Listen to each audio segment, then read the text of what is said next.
All right, so Aaron, just so you know, when that little bar was down there, that's why I wouldn't work. You have to wait for that bar to go away. If I ever ask you to do it again. Yeah, that's definitely not user error. The inability to hit the power button was user error. Okay. So I don't remember where we got to yesterday. George E. Warren. Oh, so we got basically through the muckrakers, yes? Yes. Okay, so that's the muckrakers. They're okay. Did you gather then what the purpose of muckrakers are? Yes. What is it? Expose the illness society. Did you read that out of the textbook? No, you said. Oh, okay, good. Look at y'all paying attention. I feel so happy. That's Almost like you listen to what I tell you to do. I had one about 2 days ago. Although one of them was temporary, wasn't it? But I'll still give you credit for it. Yeah. That's a step in the right direction. All right. So, ills of society. Again, I think I sort of started the whole conversation yesterday with the progressive period about being aimed at fixing societal problems created by the Gilded Age, right? The muckrakers, and again, I throw Ida B. Wells in that category. The reality is muckrakers are probably looking a little bit more detail or a little bit more focused on problems with labor, capital, industry, business, things of that nature, right? But we're also going to have social issues that arise, right? And we talked about this last semester, there are periods in American history of sort of religious revivalism, right? God becomes more important because people have gotten to free. I don't. Okay. Once like Carnegie has the gospel of wealth, right, and you begin to have this concept of charity, right, and then really what is called Christian charity. And I think we've already talked about that at least a little bit, right? The idea of Christian charity and helping people out. It becomes more prominent during this age, right? As people are going to work in factories. Like if you're going to work in a factory and the working conditions in the factory are very bad, so you lose your arm, right? You might not be able to work anymore. Do you deserve help? Sure, you deserve it. And I need you to understand there's a concept of deserving poor that is very important to realize, right? We're going to essentially create some ideologies behind who is deserving of help and who is not deserving of help. Okay? There are religious organizations that are created at this time aimed at charitable contributions or helping people, right? You've probably heard of the YMCA. I'd actually be surprised if you knew what it stood for, though. Young Men's Christian Association. Really? Young Men's Christian Association. Yeah. So you want to guess what the WYCA is? Hey! Look at us! Figuring things out. Okay? So there's some religious activism that's happening at this time. There's social responsibility that's occurring at this time. People are taking a more active role in society, right? Again, we talked about Jackson's frontier thesis, yes? Do we remember that in the Closing the West? Turner's frontier thesis. I keep calling that dude Jackson. Jackson is his middle name, right? Frederick Jackson Turner. Okay, if you don't know that, it's going to be on a test tomorrow. Wait, who's that? That's the dude who wrote, he was a historian, right, who wrote about the frontier. The frontier has just closed, right? It closes at the end of the 19th century. Okay? We don't have a frontier anymore, but Turner's idea here is that the frontier shaped who we are as a country, right? And there's some truth to that even to this day. Okay? There's an American ideology. This is not true of a whole lot of places, but there is an American ideology that we are like rugged individuals. We do it ourselves, right? We don't have the same collective spirit that exists in other places, okay? We're far more independent. there's a beginning to be a shift at this point. It's not about individualism. It's not about going at it on your own anymore, right? We have organizations aimed at trying to help societal problems, help aid poor people, right? Settlement houses are actually like boarding homes that help a lot of times young women come and get skills and understand how to function in a new world, a new life, where women are now beginning to become responsible for more things than what they were sort of on the frontier, right? Again, when you're a yeoman farmer, when you're that sustenance farmer out on the frontier, right, you have a couple of cows and some chickens and maybe a goat, right? You grow some corn, some squash, some beans, whatever it is that you're eating, right? Cucumber, I don't know, whatever, right? You grow your food, right? Women are obviously working in those scenarios, right? They're out there milking the cow or like, hoeing the garden or whatever, right? Women absolutely go to work. But once industrialization happens and we move into cities, right, and we have homes, women are not necessarily working out of the home anymore, right? They're not working outside of the house. So what do they have to do inside the house, right? Now all of a sudden they have to start managing a whole bunch of things, like money, right? Again, sustenance farmers, they don't really have to worry about money, right? We operated, on the frontier at least, far more frequently on a barter system, right? I have some extra squash, I'll trade you my extra squash for, your extra corn, okay? Concepts like that. Now, that's beginning to change as we enter into this period where we've got women that have to manage finances, right? The child rearing is now different, because again, on a farm, you're putting kids to work at 8, 9 years old, right? There's small tasks on a farm that an 8 or 9-year-old can help out with, right?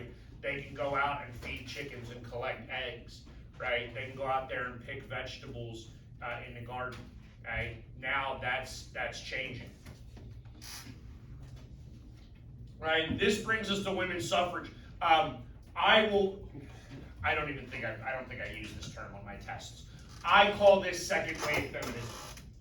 Okay, I don't think we went through first wave feminism probably in enough detail. That's the Seneca Falls Convention in 1848, right? Those were abolitionist women who were trying to end slavery and believed that if they helped the black man achieve some level of political equality, that they too would get some level of political equality. It failed. Seneca Falls.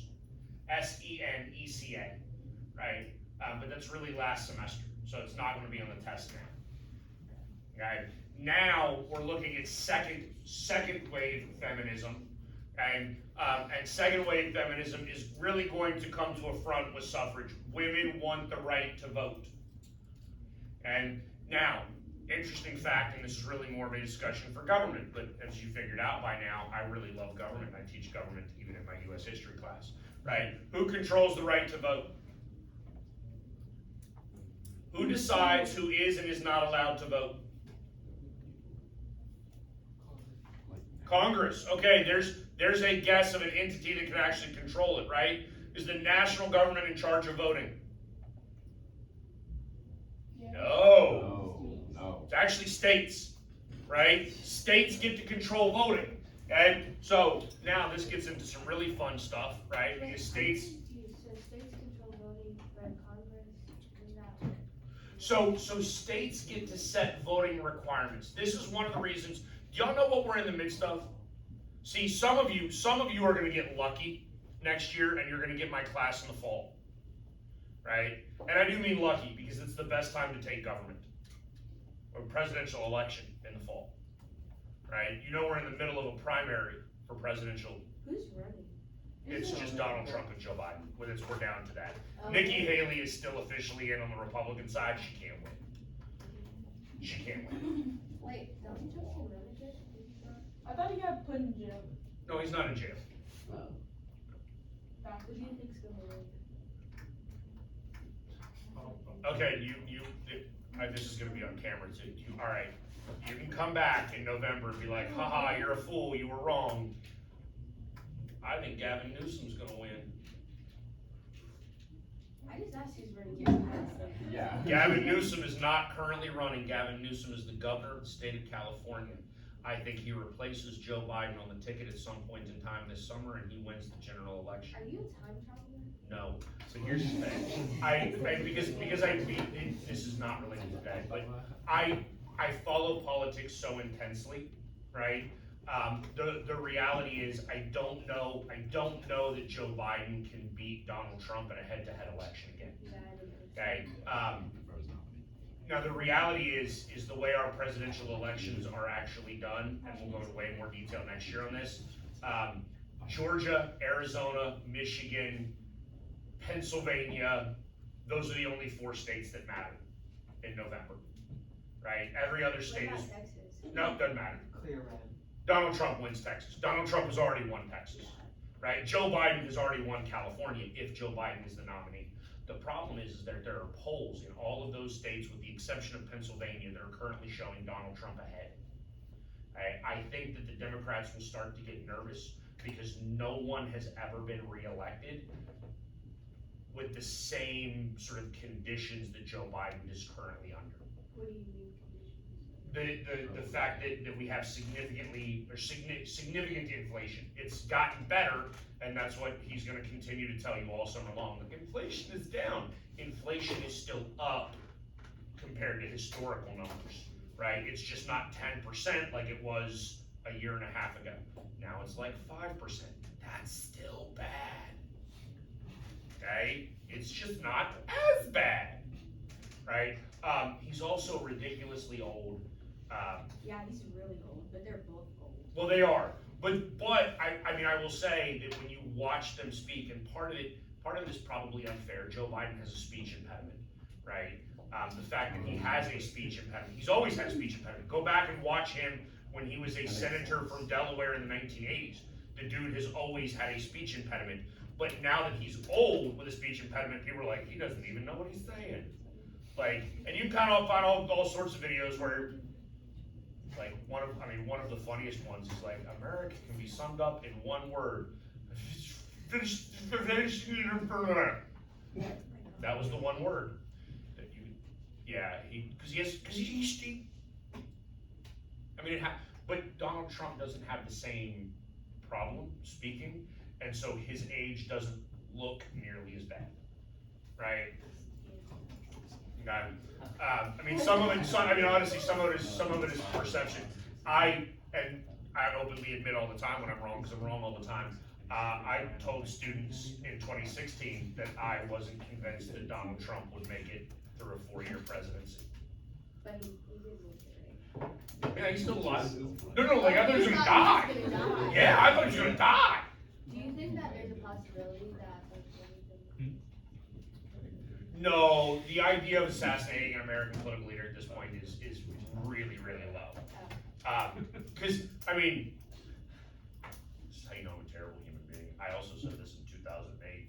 You thought someone was gonna be- Well, in 2008, I was like, it doesn't really matter who we vote for president in 2008, because it was John McCain and Barack Obama, and I was like, John McCain gonna die because he's old as dirt, right? Somebody probably gonna take a shot at Obama. Like, I mean, it didn't happen, thank God, right? And here's the thing, I'll be honest with you, like, if nobody took a shot at Obama, like, if we can protect somebody like that, with the history that we have in this country, we're probably, like, beyond political assassinations, right? Crazy, we're, Well, there's didn't they- too much of a they security stormed state the- now. Didn't someone like storm the Capitol or something like that happen? Okay, Oh, at some point in time, we can talk about that, but the reality is that was a protest, at the end of Donald Trump's term.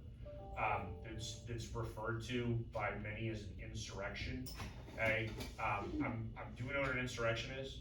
Like an armed revolt, like you're trying to overthrow the government. There were a lot of people in DC. Were they unhappy? Absolutely. Were they trying to overthrow the government? That was so stupid. Here's the thing, man. You're talking about a whole bunch of right-wing nuts. Yes? Do you think those people own guns? Yeah. God, yes, all of them. And I bet you And they didn't 90%, bring them. they didn't bring them. It is not a revolution. I'm sorry, it's not a revolution. right? If 90% of the people own guns and left them guns at home, that is not a revolution. It's just not. Okay, let's get back to women's suffrage then. All right? Okay, wait, what's the states that run requirements and then Congress, what does Congress do? Okay, so Congress can set like a national election day. This is why we got sidetracked. So again, Iowa has already voted for their candidate in the primary for president of the United States. New Hampshire voted this past Tuesday, right? Because states control it, they can dictate it for themselves. States also get to control things like felony disenfranchisement. Caleb, do you know what that is? Do you know what that is? No. No? Take a guess. What is felony disenfranchisement? Felony disenfranchisement. You know what felony is, yes? That's somebody who's been convicted of a crime. Enfranchisement is just another fancy word for voting. So disenfranchisement means you lose the right to vote. If you are a criminal, do you lose the right to vote? No. It depends on the state you live in. In some states, you lose the right to vote forever. What do In you some do? states, you only lose the right to vote while you are in prison. In some states, you lose the right to vote while you are in prison and while you are on parole. In some states, you can vote absentee from prison. How do you do that? You can get mail in prison. They mail you a ballot. You fill it out, sign it, mail it back in. And you get to vote. Right? Okay, so the women's suffrage movement, again, women have been working very, very, very hard in order to obtain suffrage. They've created a number of different organizations, national organizations, aimed at trying to create suffrage. The progressive movement is going to be an excellent opportunity for them, right? As women are more involved, as women are more engaged, as women are a larger part of society in general, women are going to begin to argue in favor of suffrage. Additionally, because I told you a second ago, states get to decide suffrage, yes? Okay, good, it is in my PowerPoint. Wyoming is the first territory that allows women to vote, right? This is also important for you to understand in terms of like how the West was formed, right? So if you look at my little US map up here, right? Cameron, can you make a generalization between the states on the East Coast and the states on the West Coast? Can you describe a significant difference between these states over here and these states over here? They're smaller, Which ones are smaller? the ones on the right. Yeah, the East Coast, right? East Coast states are very, very small. Why are Western states so large? They have more land. That is absolutely true, Simi. That's the definition of large, right? They have more land than the small states. That's what makes them large. Why? Do y'all understand? California is actually probably a good example, right? The reality is California is 3 different states. Should be 3 different states, right? Central California is very, very conservative, right? It's very conservative. But the coastal California is very, very liberal, right? And Southern California down here, like San Diego, and then the Imperial Mountains out here, actually has much more of a sort of mountain Tejano type culture, Interesting. right? Culturally, those 3 areas are significantly different. Why is it one state? And the answer comes into some of the requirements in order to obtain statehood, right? Territories were created, and over the course of time, territories change size and things like that. But as the territories are created, when they want to apply for statehood, they have to meet a minimum voting age population or voting eligible population in order to obtain statehood, right? You can't have a state with 6 people in it. That wouldn't make sense. Why would 6 people get 2 Senate seats and a seat in the House of Representatives? Nope, not fair. But if you are Wyoming, and this is why I love Wyoming, because Wyoming's the best example, right? Anybody know how many people live in Wyoming, like today? 7. No, 500,000. 500,000, right?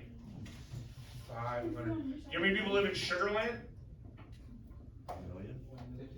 50,000. No, not in Sugar Land. I mean, Houston area has, what are we at now, 4.5 million? Something like that, right? Like the greater Houston are 4.5 million, the entire state of Wyoming, 500,000. Sugar Land, which is not, I mean, it's a large suburb here in the Houston area, right? And I used to use Sugar Land because it was, I should probably start using Katy now. I gotta look up Katy statistics then, now that I'm up here. When I was down at George Rancho, I used to use Sugar Land. Sugar Land had 100,000 people in it, right? That one tiny little town is a fifth of the population of the entire state of Wyoming.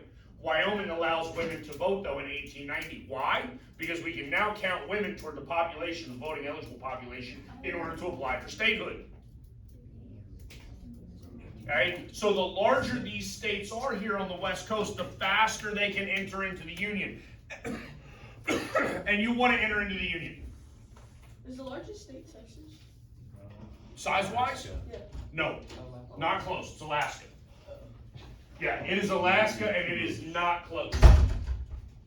Okay? Texas can fit into Alaska like 2.5 times? Yes, you can multiply, you can put 2.5 Texases inside Alaska, because Alaska is that much big. Oh my goodness. Right? I mean, Alaska is enormous, right? Absolutely enormous. So, we do have some states that are providing for suffrage early on. Eventually, and there's a map that shows you sort of when they begin to adopt suffrage. You can see that on your own. But eventually, we're going to get the passage of the 19th Amendment in 1919, right? The ratification of the 19th Amendment that provides female suffrage national, right? So now women get to vote everywhere. Do we need to know that? Oh yeah, you definitely need to know that. You're going to need to know 4 amendments for this test. Okay, wait, so ratification of. 16, 17, 18, 19. Right? So you want to go over this for the purposes of the test, just write 16, 17, 18, 19. 16, income tax. 17, election of senators. 18 is temperance. You know what temperance means? Alcohol, yeah. Wait, did you say election of senators? Yes. Okay, and then 19 is women's suffrage. Back to 17 real quick, the direct election of senators. Senators used to be appointed by state legislatures. Okay? We changed the Constitution so that people actually get to vote for their senators now. They used to be elected by who? They used to be appointed by state legislatures. So like the Texas State House of Representatives, the Texas State Senate, they would just pick 2 dudes and send them to Washington. Okay, so temperance and then women's suffrage was the last. Yeah. Right? Actually, right there's the 17th. Okay? Because this gets into some of the political reforms that are happening. Again, there's all sorts of reform that begins to occur with the progressive era. Right? People want to be more involved. We're going to actually increase democracy significantly. The 19th Amendment increases democracy. Do we understand what that means? Democracy is the people participating politically, right? People are engaged. We let women engage politically. That increases democracy.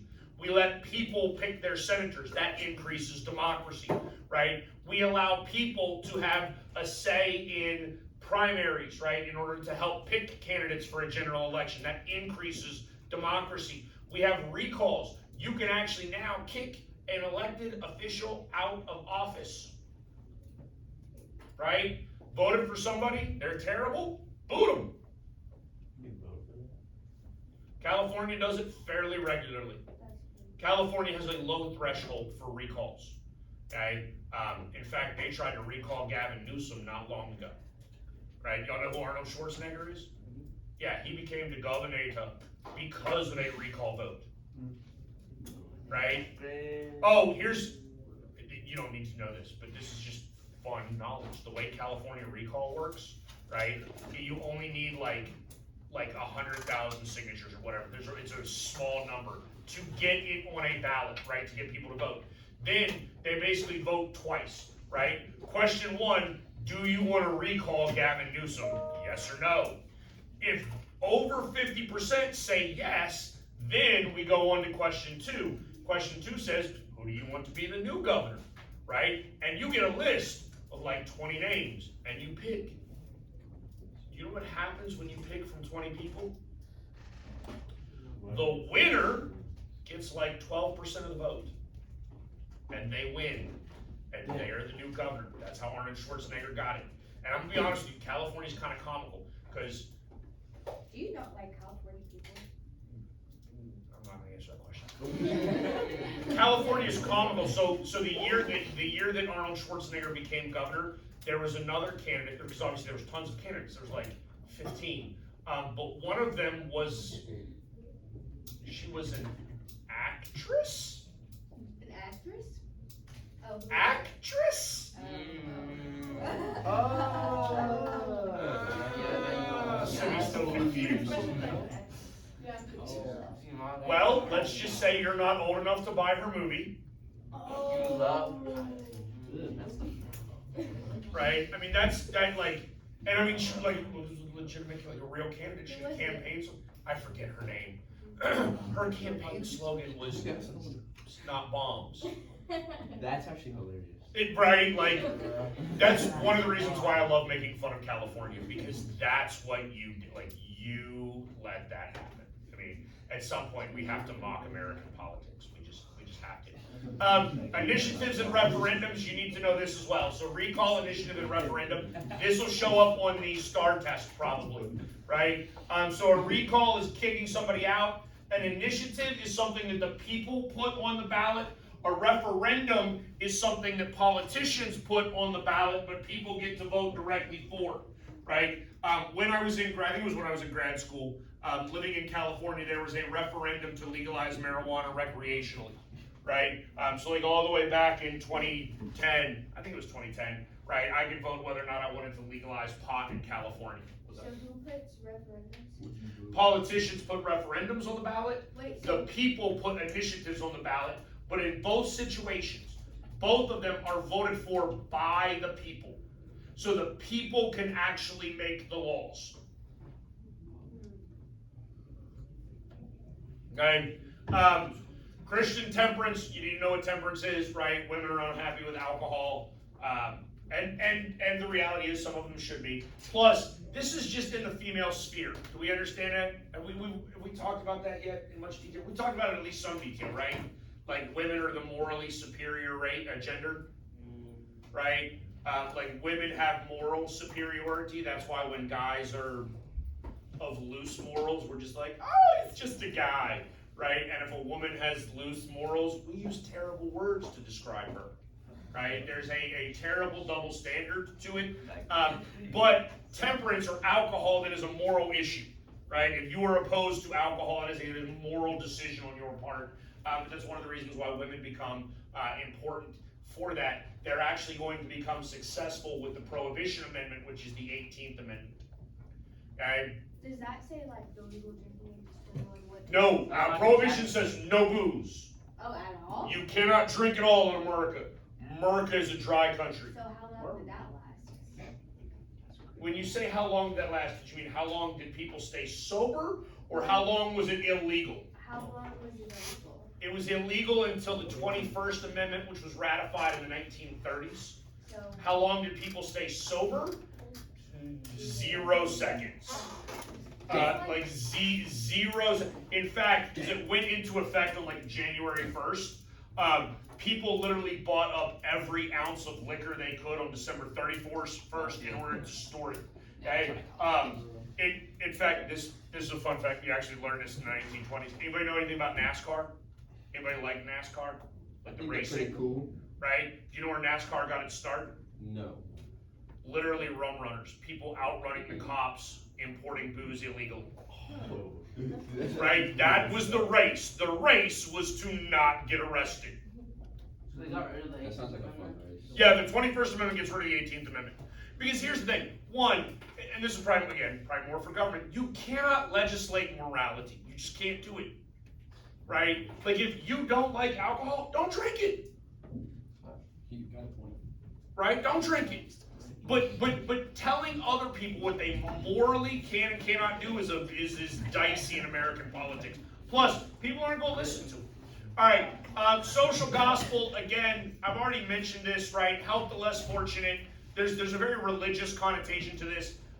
Again, anti-alcohol or temperance. I don't know why temperance has a lot of religious undertones to it. I mean, Jesus drank wine. Like, I don't Yes, know. but you didn't drink to get drunk. Do we know that? You weren't there. Not drunk. All right, I gotta go home and look that up. It actually says in the Bible, Jesus drank but stopped before he got drunk. I don't.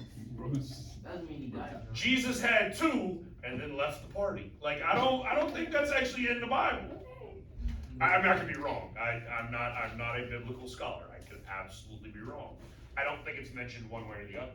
But one of the miracles, he turned water into wine, so he was certainly supporting other people getting drunk. I think what Alyssa meant is like, it says in the Bible that you can't get drunk, and then if Jesus was perfect and he never sinned, then it makes a sin to get drunk, then Jesus would have never gotten drunk, is what Alyssa says.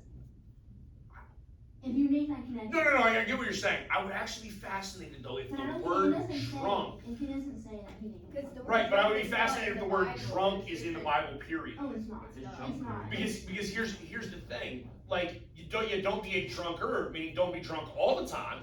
No. Right? Like, don't be a poor moral character. Don't like, but I mean, if it's Friday night and you sitting at the house with the boys and you want to have fires, I don't know. But there's obviously religious undertones to this. Labor legislation, again, we're going to start trying to rectify labor issues that we have in the United States. There's a significant amount of labor issues. Again, this will be on the test tomorrow because it's just really fun to talk about, right? There's the Triangle Shirtwaist Factory fire.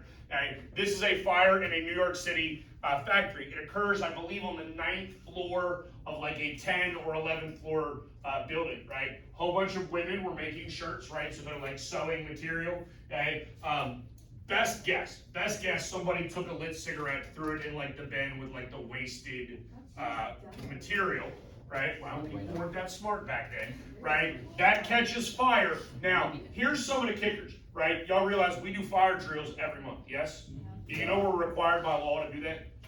Yeah, every month, we gotta do a fire drill, right? Every month, we gotta like cram 3,000 people out of this building, right? Actually, more than 3,000 once you include staff. Here's the thing, there's none of those sorts of laws at this time, right? Not only that, I just told you, say, 9th story, yes? Okay, so here's what happens though. If you are the boss of that like factory, right? If you're the boss of that shop, right? Do you want the girls stealing cloth and taking it home and making their own clothes? No, so what are you gonna do? Lock the door. I'm gonna check and make sure that they're not leaving with my raw material, right? So they actually set up like a choke point, right? Meaning that everybody had to filter through one little area so that the girls' bags could be searched so that they weren't taking stuff home, right? Tyler, what'd you say you was gonna do?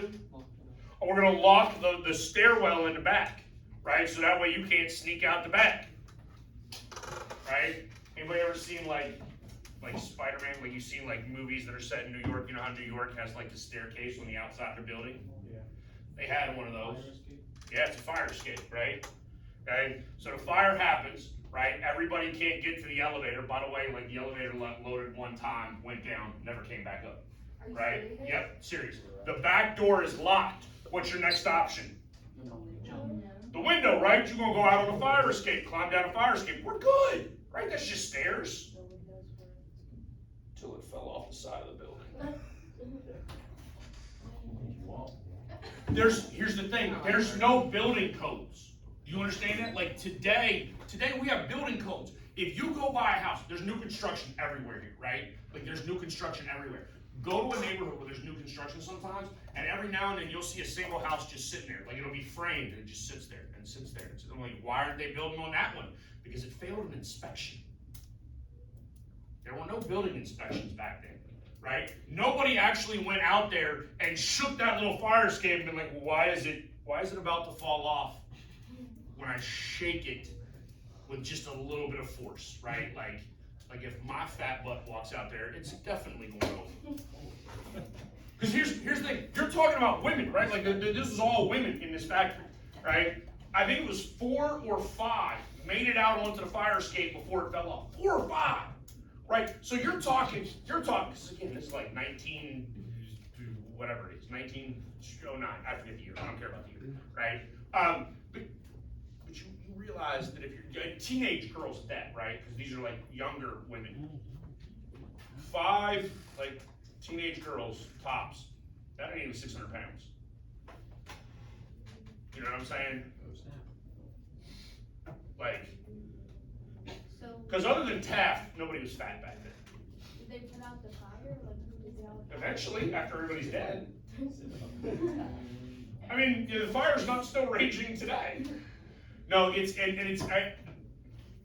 sorry, I'm making light of a very terrible situation. Because I'm a terrible human being, I am. But this is one of the things that's the easiest to show you problems that we have with labor conditions, right? The lack of safety and security measures that we have within the Gilded Age period, right? Because clearly, what does that mean about the dude who owned that little factory, that floor?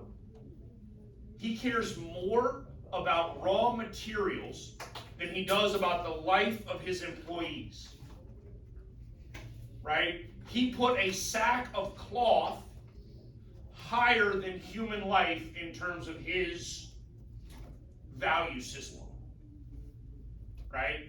And by the way, just so you understand, and I'm not justifying it, right? But from a capitalistic standpoint, I can go hire somebody else, right? I can go find more labor. Labor is readily available.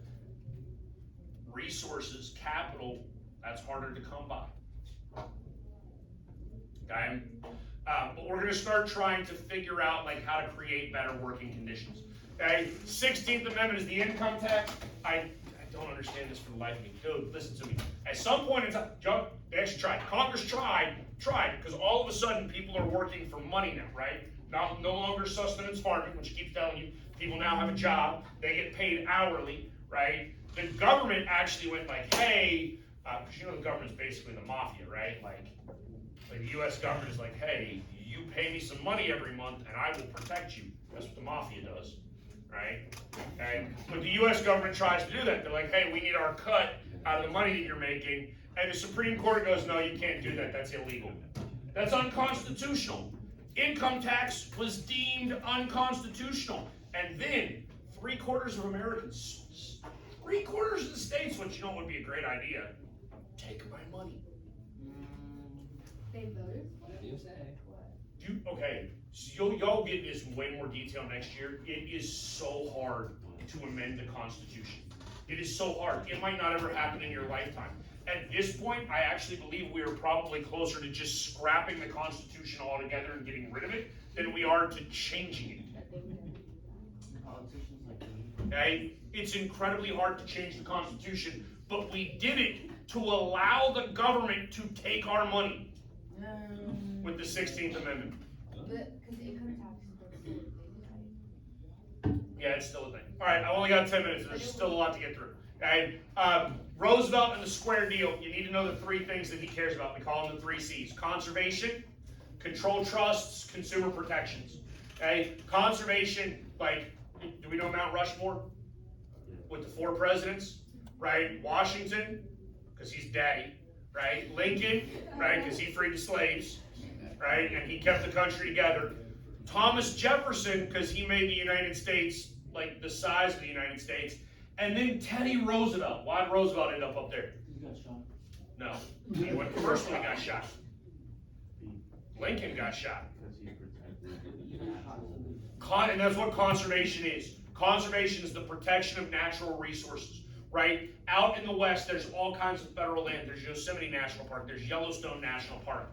There's like the Devil's Tower in Wyoming, right? There's all sorts of national lands that are protected because of conservation under Roosevelt, right? Roosevelt wants to control trusts. He's going to break up monopolies. He actually breaks up Standard Oil, right? Standard Oil gets broken up because of Roosevelt's belief in trying to prevent monopolies so that monopolies don't take advantage of consumers. And then that goes into consumer protections, right? Consumer protections would also be like the FDA, right? The Food and Drug Administration.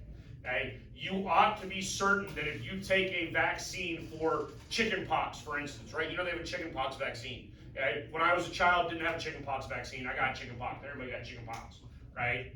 Now there's a vaccine for it. Is the vaccine safe, right? We're not gonna have a whole conversation about vaccinations in this room right now, okay? But the FDA should have done a whole bunch of trials and research over it before they allow you to take it to make sure that it's safe. That's what the Food and Drug Administration does. That protects consumers. You are the consumer of that vaccine in that instance, right? You are the consumer of foodstuffs that you have been given, right? We want to make sure that it's not poison, okay?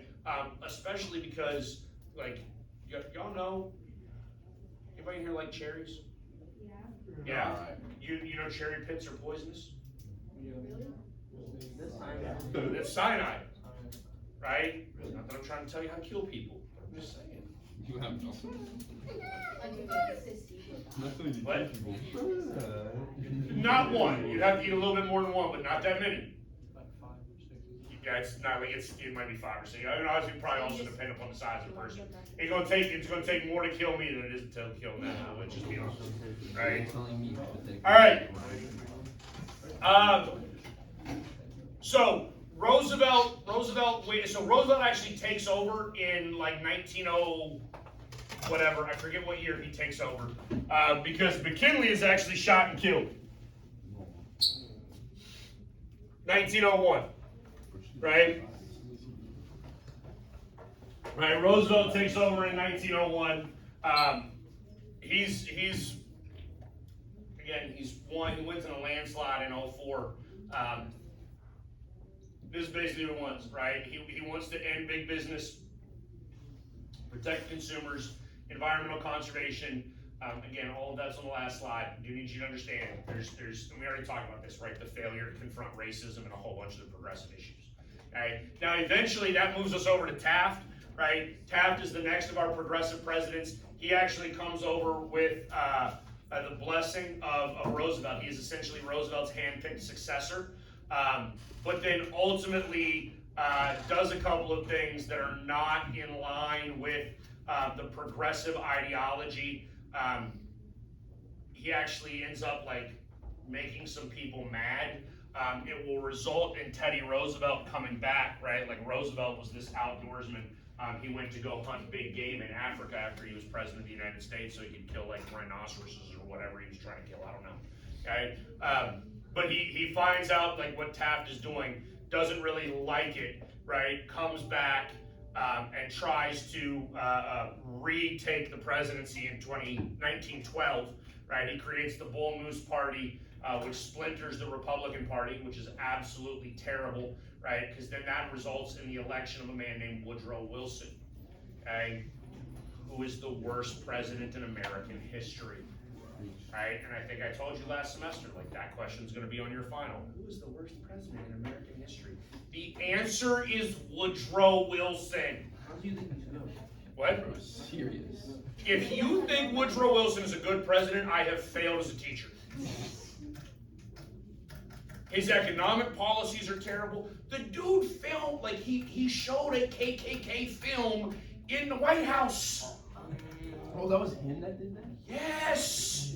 Like the scum. I saw that in that one movie, what is it? The Black Klansman. Like the documentary past. So Wilson is, I mean, he's progressive. He's progressive in the wrong ways, though, right? Woodrow Wilson was also like the president of Princeton. Y'all know anything about Ivy League schools? They're unbelievably elitist, right? You ever meet anybody from Harvard or Princeton, and they would just look at you and be like, I'm smarter than you. No, you're not. Not necessarily. I mean, you might be. I'm not the brightest man in the world. You might be smarter than me. But just because you went to Harvard or Princeton doesn't make you smarter than me, right? Like, just because you lived in Princeton, New Jersey, doesn't mean you're smarter than me, right? But they think that they are. There's an absolute elitist mentality. This is actually one of the reasons why I really hate Wilson, because I don't like elitism, right? But ultimately, Wilson does a whole bunch of things terribly. But he can get a lot of things done because the Democrats are in power in the House of Representatives. Okay? So we actually have like non-divided government in which they're They're all working together. Plus, I will give Wilson credit for this, right? Like his academic background, he actually was an expert in political science, so he understood how government worked, and so he was actually able to navigate government very, very efficiently, right? He was able to get things accomplished very, very easily. Okay? Some of the financial reforms that occurred throughout the era, again, we've had tariff reform. We already talked about the income tax. I need to get to this. This is the Federal Reserve Act. This is, again, one of the things that makes Woodrow Wilson absolutely terrible. And in 1913, during his presidency, we created the United States Federal Reserve. The Federal Reserve is the Bank of the United States, essentially. We went a long time without a bank. We created a bank, right? If you ever look at U.S. currency, right, if you were to pull a dollar bill out right now, do you know what it actually says? It has a sign by the church. In God you trust. No, at the very top, near the very top. Federal Reserve note, okay? This is an IOU from the Federal Reserve. It's actually not from the U.S. government. It's from the Federal Reserve. Not the same. The Federal Reserve is not really a part of the United States government. It is a bank created by the United States government, for which the United States government actually has limited oversight. The Federal Reserve can do all sorts of things that it wants on its own without congressional approval, okay? To include like changing interest rates and printing money, okay?